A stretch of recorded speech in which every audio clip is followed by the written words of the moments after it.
Okay, welcome back to this online resource on writing for the academic job market, focusing on diversity statements. We're at part 2 of this resource. If you haven't looked at part 1, I recommend you do that first. Part 1 gives some useful context for thinking about the diversity statement and also ends with a worksheet. At this part, we'll talk about general guidelines for thinking about the genre of a diversity statement and how you might select and organize different experiences. This part also ends with a worksheet where you can take some of the experiences that you explored in the part 1 worksheet and start organizing them around different themes that you might explore. And then part 3 of this resource is a video with common questions and strategies for drafting, revising, and getting feedback.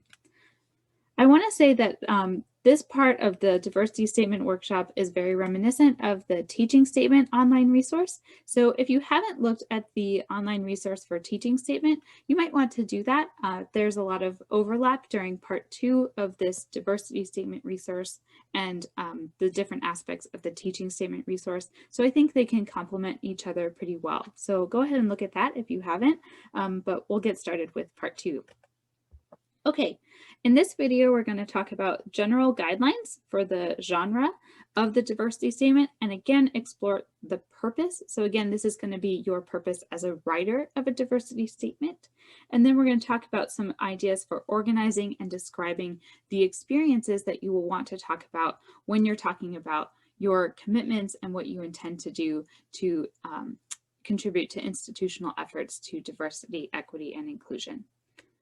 Okay, so in part 1, we started with a broader context of why diversity statements, why they exist, why we should be thinking about them. And I want to be clear that we started with that overall context in order to help your purpose as a writer of this document be more clear and more accessible. So we started by clarifying the purpose of the genre in order to clarify your purpose as a writer in this genre. So the purposes of the genre are to give acknowledgement and credit for the work of creating more diverse, equitable, inclusive, and just institutions of higher education, to hold us all accountable for building those inclusive institutions and environments, and to occasion your thinking and conversation about how we contribute to these efforts or how we will or could contribute to those efforts in the future. And so if we distill all of this down to your particular individual purpose as a writer in this genre, you want to show that you have reflected meaningfully on diversity, equity, or inclusion, or justice, using your experiences as material for your own learning and your own development. And then you want to connect that to your future and demonstrate that you are willing to actively advance the institution's diversity and equity goals and to create a more inclusive environment on that particular campus in that institutional context. So here's some quick tips on the diversity statement genre. These are very general. Remember that in part 1, we discussed that the content of the diversity statement is all over the map. People are talking about lots of different things and connecting them to lots of different ideas. So these won't be tips on what to include, but more generally what it looks like. So generally, diversity statements are pretty brief. They're 2, maybe 1.5 pages, depending on the institution that you're applying for. That means that your writing, your prose, should be very clear, direct, and concise. And I would say a good rule of thumb is to aim for simplicity and clarity rather than sounding smart or interesting or informed. Be direct and be simple in your language. You want to be using a first-person approach. So remember, these are more like personal statements than they are sort of academic discussions of diversity. They're about you and your experiences and your intentions for the future. So you'll want to use lots of I statements, and that might be uncomfortable for you, but just remember, in this genre, it's totally normal and expected that this is a personal narrative and a personal statement. I'd say to try to be specific rather than abstract. So a lot of times folks worry about their statements sounding vague or cliche or kind of weird. And the way to get around that is to be specific and to include important and essential details to ground your abstract concepts in concrete examples. So include details from your experiences that help you connect to broader ideas and broader themes. We'll talk more about that in this part of the resource. And we say in general that this means you want to show, not just tell. So you don't just want to tell your audience, I really care about this. You want to show them that you care about it as well by including relevant details from a particular experience or maybe a set of experience that demonstrates that you care about that thing that you say you care about. So show, don't just tell. Use your experience as evidence of the things that you care about. Draw upon your experiences and reference your experiences to provide evidence for what you say you care about. What you care about then should be the themes, or become the themes that organize the statement. Again, we'll talk more about this in what follows in this video. So generally though, a sort of quick overview for now is that your paragraphs in the diversity statement should start with a theme, then tell about an experience. This is a curated retelling of a particular experience or set of experiences that are relevant to each other. You would include particular details about that experience to make it concrete. And then you would want to gesture the specific lesson that you've learned or the significance of that experience for you and for your thinking, and then the implications of that lesson. So now that you've learned those things or seen those things, how is that going to inform your future? Again, we'll talk about this in just a moment. And I want to remind you that lots of different experiences are relevant in this genre. There are many ways to communicate what you care about. So here's your purpose slightly expanded. We just briefly overviewed this in part 1, so I want to spend a little bit more time unpacking it now. So in your statement, you want to show your reader an authentic view into how you think about diversity, equity, and inclusion, or social justice. So the important thing to remember here is that this statement is about you. You want to show an authentic view into how you think. So you should spend plenty of time in the brainstorming stage to make it clear for yourself what you think and what you care about and what you think is important. Because the more time you spend sort of getting your head around those concepts, around what's important to you and what matters to you, the more authentic your statement will be. And that's a good way to make sure that it doesn't seem cliche or overly vague or just kind of weird, is to spend some time with yourself thinking about, well, what do I care about? What do I think is important? What do I want to convey? And how can I convey that authentically? Remember, that is the first and primary purpose of your first and primary purpose in this genre, is to give your audience an authentic view into how you think. You show people what you think, you show your audience what you think based on a curated retelling of some of your experiences and what you've learned from those experiences. So this is not the place to list it all out. This is not the place where you have to perform that you've done 1,500 things to contribute to diversity or inclusion on your campus. This is not the place for that, because that doesn't show what you've learned from all those different experiences. It doesn't show what you think. It just shows what you've done. And so you want to combine what you've done with what you think, or what you think about what you've done. So you'll retell some stories about your experiences, including the relevant details that make that experience concrete and tangible for your audience. And then you will need to explicitly explain how that experience shaped you, what you think about the experience that you've had, and the implications for your future. And when you're talking about the implications for your future, that shows that you have an awareness of your role as somebody who can shape and contribute to equity, diversity, inclusion, educational access, opportunity, and attainment. And ideally, you would be able to talk about these things in a language that your audience will understand. So we'll talk about this a little bit more towards the end of this video, but recognizing that your audience is in a particular institutional context. You might be applying to R1 institutions that are very large and very diverse and have a lot going on. You might be applying to a Hispanic serving institution, HSI, or maybe a historically Black college or university, an HBCU.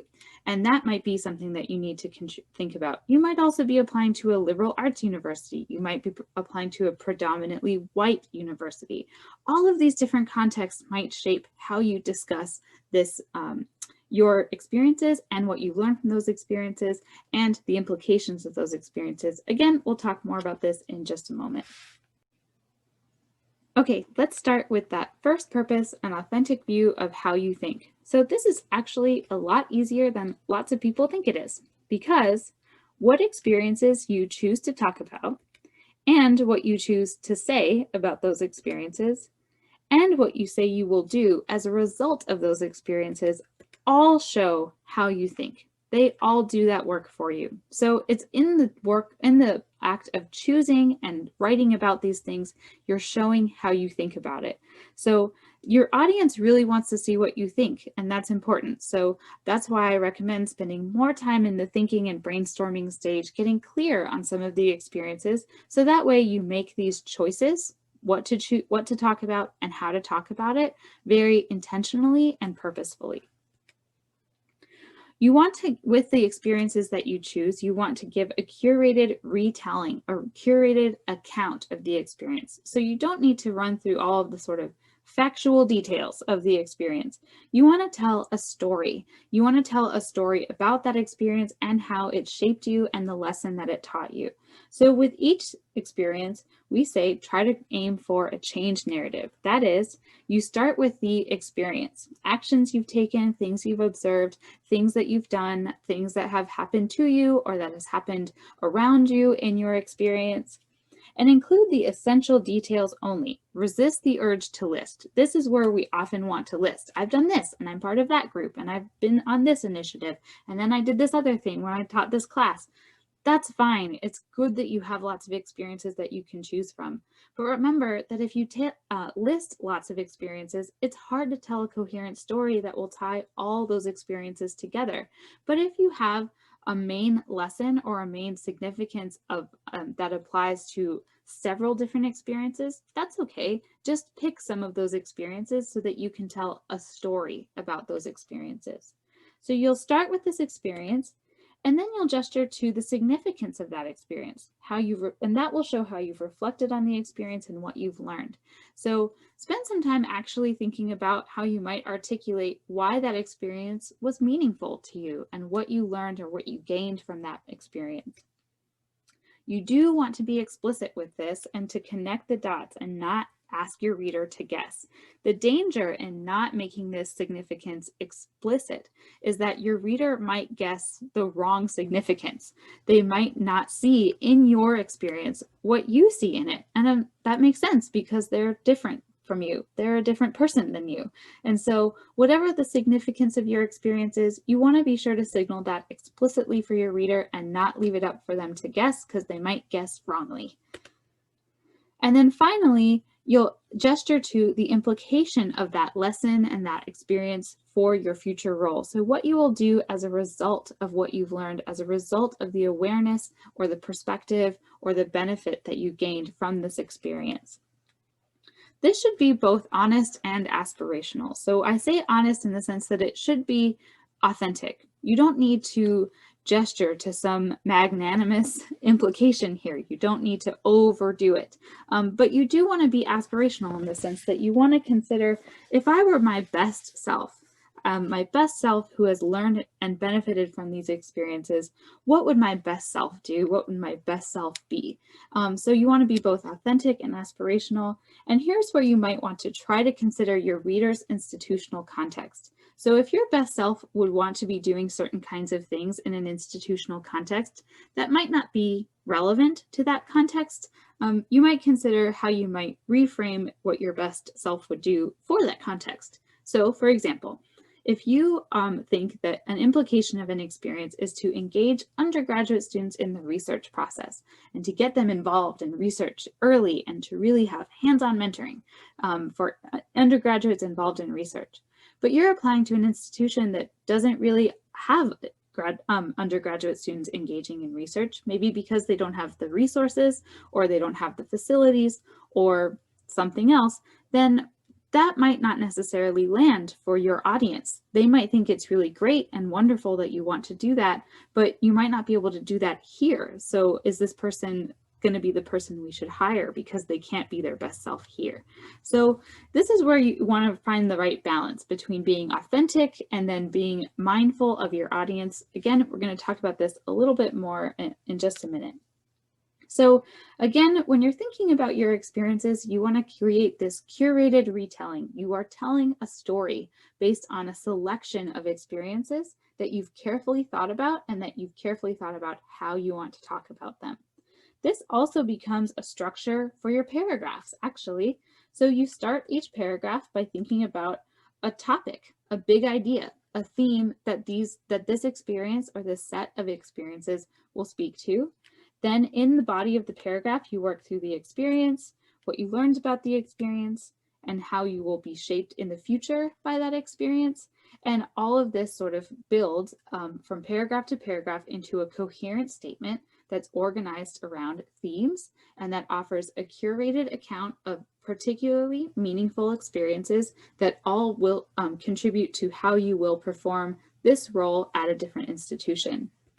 So here's an example of how this might look. This is just a random paragraph that I pulled from somewhere, and it's neither good nor bad. It just demonstrates this organizational structure of the paragraph. So I'll just read this out loud. I prioritize and try to center the contributions of scholars from underrepresented backgrounds in my curriculum choices. In the introductory course I taught, I built my course content around these contributions by first selecting the works and voices of Black scholars as core texts for the class, and then adding additional supplemental texts. In my intro course, this kind of centering brought students into a more nuanced and reflective understanding of the discipline and its history. Likewise, I learned that starting from canonical texts often meant that I was inadvertently reproducing the discipline's history of marginalizing Black scholarship as auxiliary to the neutral work of white authors. In the future, I plan to continue this process of curriculum development and look forward to applying it to more technical courses, where I intend to apply this approach by re-examining the textbook and carefully selecting the research studies that illustrate and exemplify the textbook content. So here's an example of how this paragraph is organized. First, there's a major theme or a broader topic that's being explored at the beginning of the paragraph. Centering underrepresented scholars in curriculum choices is a topic.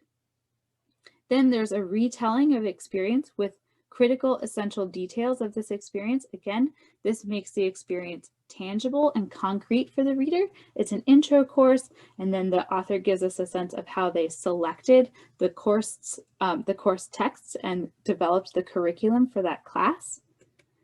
Then there's some explicit gesturing to what that experience taught this person. So it gave them a more nuanced and reflective understanding of the discipline by having sort of other kinds of voices at the center of the class rather than sort of added in on the margins. And then the author realized that they were inadvertently prioritizing white voices and white scholars when they defaulted to the texts that were signaled as canon in the discipline. And then here's a future implication that might be informed by the reader's context, the audience context.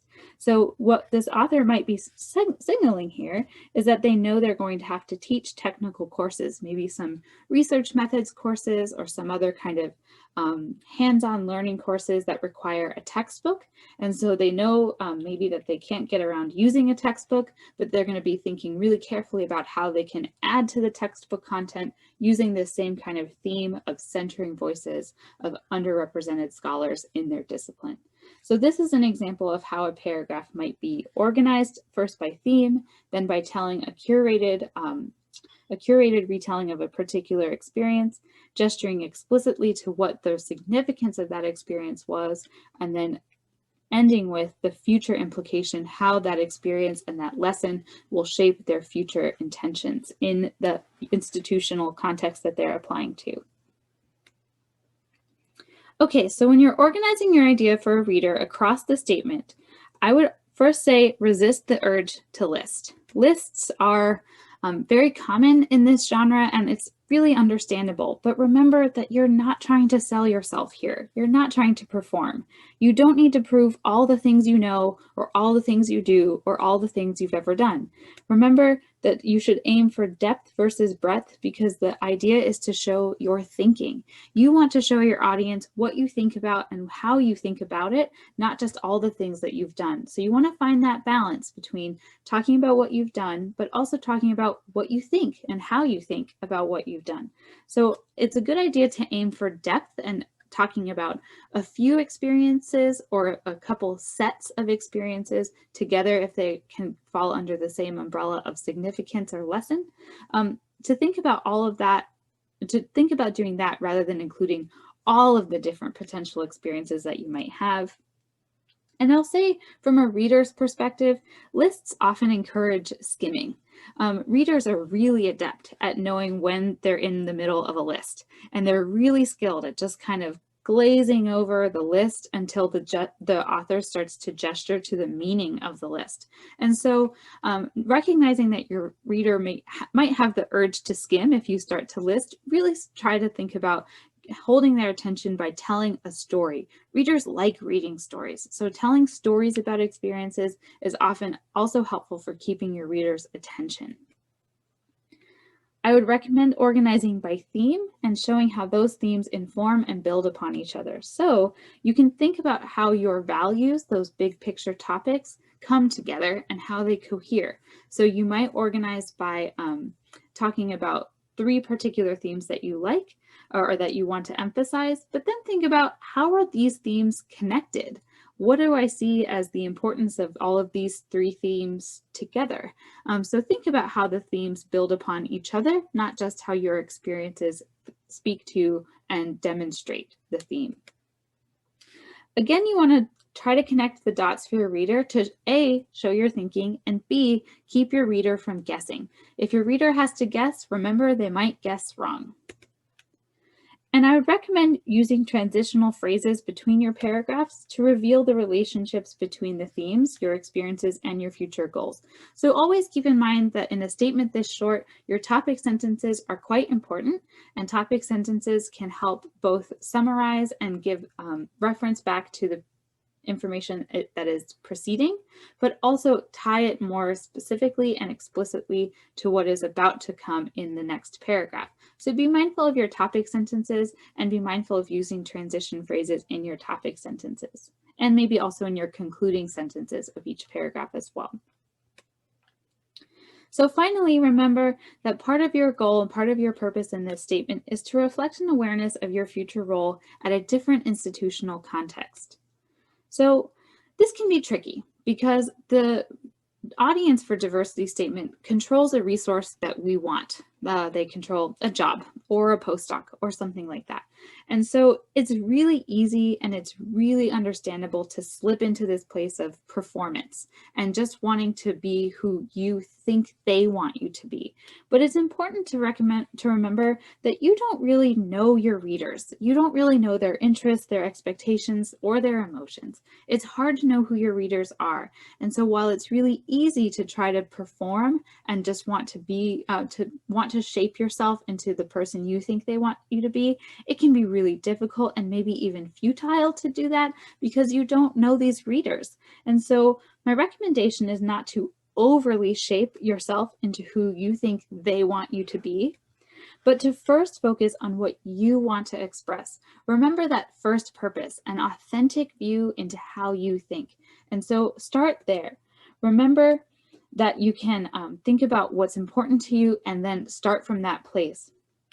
But then when you're thinking about how to communicate what's important to you, how to communicate this thing that is actually authentic to yourself, you can think about cultivating some organizational empathy. So this is a term that I like to use to express this idea that different people's work lives are happening in different contexts, and the context of our institution shape how we do our work, whether that's teaching or doing efforts related to diversity and inclusion. Our institutional contexts shape our day-to-day lives, and they shape our sense of what is useful and good and important. So you can just spend some time researching the institutions that you're applying for and think about, how can I be empathetic towards this person's institutional context? You're not necessarily trying to perform and be the person you think they want you to be. You're just trying to be informed by the context that you think these individuals are working in and show that you have an understanding and an openness towards that institutional context. So remember that each university has its own climate, priorities, goals, and initiatives around diversity and inclusion. And consider what a faculty member in that department at that university is going to be doing? What's their sort of day-to-day work going to look like? And how might you bring and focus on diversity, equity, inclusion, or justice to your day-to-day work in that department at that university? So just start getting a sense of what does the work look like in this institutional context, and how can I bring a lens of inclusion or social justice or equity or diversity to my day-to-day work at this institution? I would say that when you're doing your research, you should be judicious about the extent to which you criticize an institution that you're applying to. And that's not to say that the institution shouldn't be criticized. Sometimes it definitely should. If you're looking at the diversity, equity, and inclusion initiatives at a campus and you see there really aren't any, I doubt that that institution would have you write the diversity statement as part of a requirement. But let's say that you find, even if you do have to write the statement and you don't find their initiatives particularly useful or compelling, or if you look at the representation statistics at the campus and you see like, wow, there's some really problematic underrepresentation going on at this campus, it might be worthwhile to point that out, but you might want to be careful and judicious about the extent to which you criticize the institution that you're applying to. Again, that's not because the institution shouldn't be criticized, but because your criticism will be much more effective after you have a job.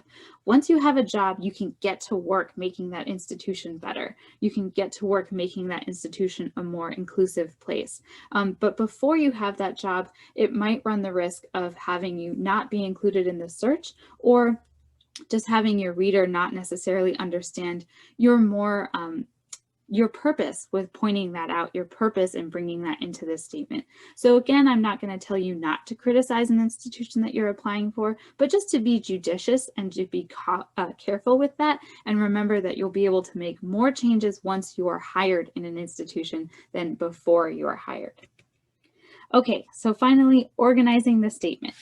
Start from your experiences. Again, these are going to be unique to you. And if you're worried about writing a statement that's overly vague or kind of cliche, start with yourself. Zoom out from those experiences and consider the larger themes, the bigger picture ideas, or the sort of unifying idea that can connect some of your experiences together. And then the themes will become the organizing anchors for your statement. The experiences then become your evidence for those themes. So the themes become what you tell, and the experience becomes what you show. And remember, you want to both show and tell. In your overall statement, it might look something like this. In the introductory paragraph, you'll offer a preview to the themes. So I care about A, B, and C, and that will tell the reader what's important and what to pay attention to as they continue reading. In each of the body paragraphs, you'll explore a theme and use evidence from your life to show your thinking around that theme, around that topic.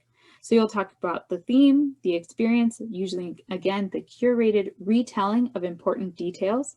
You'll gesture explicitly to the significance and then the future implication of that theme. And hopefully the implication is relevant for this institutional context. So you've thought carefully about how you want to bring some organizational empathy into your statement, and especially how you talk about your future implications.